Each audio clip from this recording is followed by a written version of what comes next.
Saiu mais uma notícia terrível para Bolsonaro em 2025. É impressionante porque todos os dias de 2025 Bolsonaro teve uma notícia ruim. E a notícia da vez, na minha opinião, é a pior de todas até o momento. Bolsonaro deverá ser julgado mesmo na primeira turma do STF, isso está praticamente certo. E é claro que essa notícia tem desdobramentos políticos e também jurídicos. O primeiro é o mais óbvio de todos. A denúncia deverá acontecer nos próximos dias, no mais tardar nas próximas semanas. Porque se já estão discutindo o local de julgamento do Bolsonaro, é porque a denúncia está próxima. Não iriam esperar até Bolsonaro ser denunciado para começar as articulações do local onde o Bolsonaro seria julgado.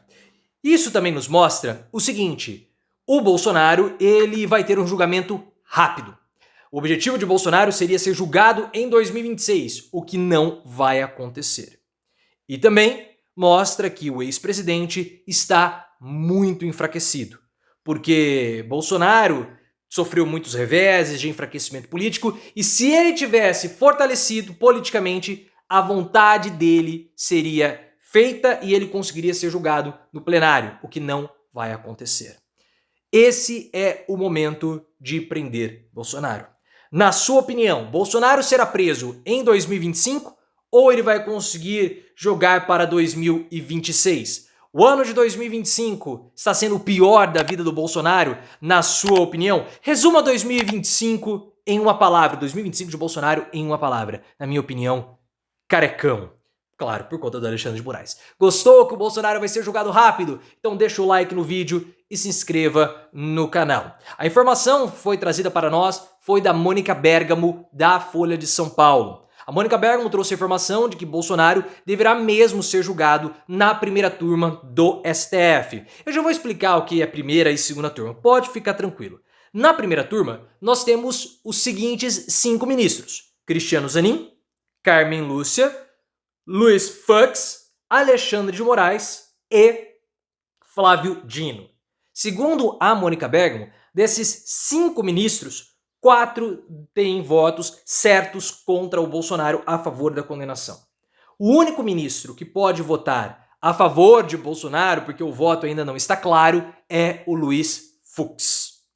Os outros, todos isso já está muito bem definido. A defesa do Bolsonaro, por óbvio, quer jogar o processo para o plenário, para que o Bolsonaro possa ser julgado com uma quantidade maior de ministros, porque aí o julgamento demora mais, porque o objetivo de Bolsonaro é levar o julgamento para 2026, ano da campanha presidencial. Havia uma discussão, segundo a Luísa Martins, da CNN Brasil, do local onde o Bolsonaro deveria ser julgado. O Alexandre de Moraes quer manter o julgamento na primeira turma. Por quê? Porque é o local onde os condenados do 8 de janeiro estão sendo julgados. Mas como esse é um julgamento de impacto nacional, relevância social, porque se trata de um ex-presidente, há uma ala no STF que quer que o julgamento seja feito no plenário. Como eu falei para vocês, a definição do local dependeria da força política de Bolsonaro. Mas se o julgamento for mesmo na primeira turma, o Bolsonaro significa que ele está muito enfraquecido. E o que é essa primeira e segunda turma? O STF é composto por 11 ministros. Mas dentro do STF existe uma subdivisão entre a primeira e a segunda turma. Cada turma é composta por 5 ministros, 5 na primeira e 5 na segunda. E qual é o objetivo dessas turmas? Ter celeridade nos processos, ter celeridade nos julgamentos. Então, por exemplo, habeas corpus, mandados de segurança, recursos, coisas mais simples que não precisam ser julgadas por todo o plenário podem ir para a primeira ou para a segunda turma. Porque assim nós conseguimos ter um julgamento mais célere, mais rápido. O nosso processo jurídico anda com maior agilidade. Então, essa é a divisão da primeira e da segunda turma. Não significa que esses sejam melhores, outros sejam piores, esses são da primeira turma e esses são da segunda. Não, o Gilmar Mendes está entendeu? Então, assim, é só para nós acelerarmos o nosso processo jurídico. E quais são os impactos para o Bolsonaro? Olha, os impactos são muitos.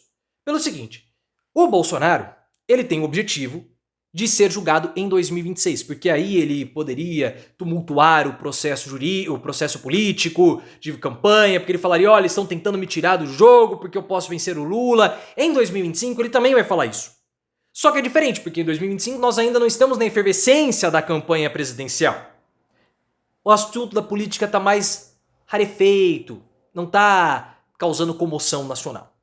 E ele quer fazer o seguinte, ele quer repetir o que o Lula fez em 2018. O Bolsonaro ele quer lançar a sua candidatura e lançar um candidato a vice para herdar essa candidatura. O Lula fez isso com o Haddad. O Bolsonaro quer fazer com o Eduardo Bolsonaro ou com o Flávio.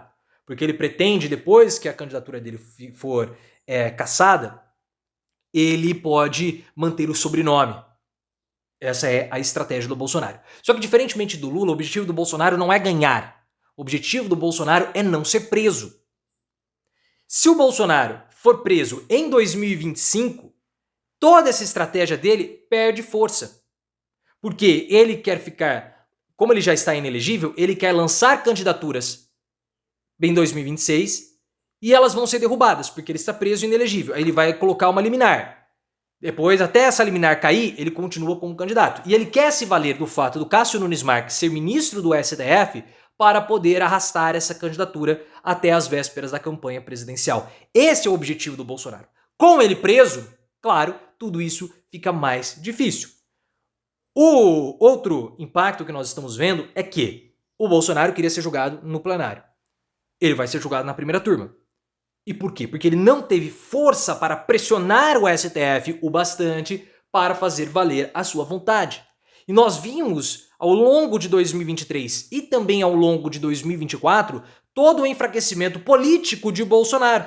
Em 2023, ele ia prestar depoimento na sede da Polícia Federal, não ia ninguém. Ele fazia manifestações, não ia ninguém. Depois de 2024, ele não conseguiu fazer uma quantidade grande de prefeitos. Em várias cidades ele foi derrotado. Em São Paulo, o candidato dele venceu, mas mesmo assim ele foi derrotado, porque o Pablo Marçal peitou. Bolsonaro ficou escanteado da campanha. Nem mesmo na cerimônia de posse do Ricardo Nunes, o Bolsonaro foi. Ele perdeu possibilidades e chances de demonstrar força política. E agora ele está enfraquecido, porque em 2025 ele também continuou o processo de deterioração política. Como? Ele não foi na cerimônia de posse, o Gustavo Lima lançou a sua candidatura presidencial, fazendo uma jogada com o Ronaldo Caiado, mostrando que o bolsonarismo não tem dono, há uma divisão, Bolsonaro não controla, e ele está enfraquecido, sem ter chance de fazer pressão no STF. Nem mesmo dentro do partido dele, ele está fortalecido. Porque, segundo Lauro Jardim, o Valdemar Costa Neto, o presidente do PL, quer que o partido, ou pelo menos ele, vai adotar uma nova roupagem, de extrema-direita para centro-direita. Teve um problema de um deputado, o Josimar Maranhãozinho, problema de corrupção. O Bolsonaro queria que ele fosse expulso. O Valdemar Costa Neto falou, não vou expulsar, e ele vai ser o líder do PL no diretório estadual dele. Prestigiou alguém que o Bolsonaro queria expulsar. E se você reparar, há uma divisão no PL entre governistas e bolsonaristas. Os bolsonaristas, no início de 2023, queriam cobrar a expulsão daqueles parlamentares que votavam junto com o governo. Teve lá até um problema com o Yuri do Paredão, do Ceará. Agora, essa discussão acabou. Por quê? Porque os bolsonaristas não têm mais força. O prestígio do Bolsonaro, que pelo menos dentro do partido deveria existir, nem mesmo ali ele existe. Então, tudo isso caminha para um julgamento do Bolsonaro rápido, célere, que é a mesma coisa, né? Mas com enfraquecimento do ex-presidente. Brasília quer a prisão do Bolsonaro. Talvez até os filhos queiram a prisão do papai. Mas isso aí é uma outra história.